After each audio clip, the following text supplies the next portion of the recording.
In this video, I'm going to show you how to fix the paper jam in your Brother DCP-L2640DW printer. In the paper jam, you have to go to the back side of the printer.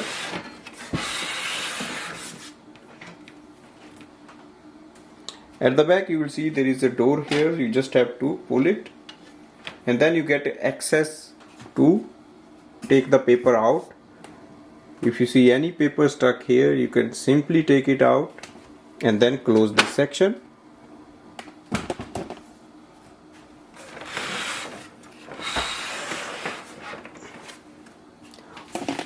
Go to the front and open the paper tray. Here you have to make sure the paper is installed properly, and if any more papers are not in position, you can just place them properly. Close it. Even if you don't,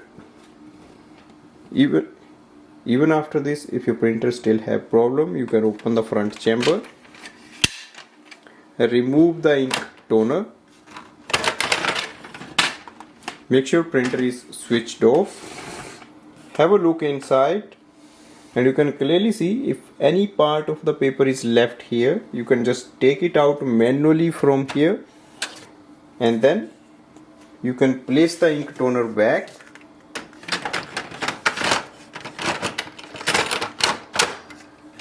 Close it, and this should fix the problem. So this way we can remove the paper jam in this printer. Thanks for watching.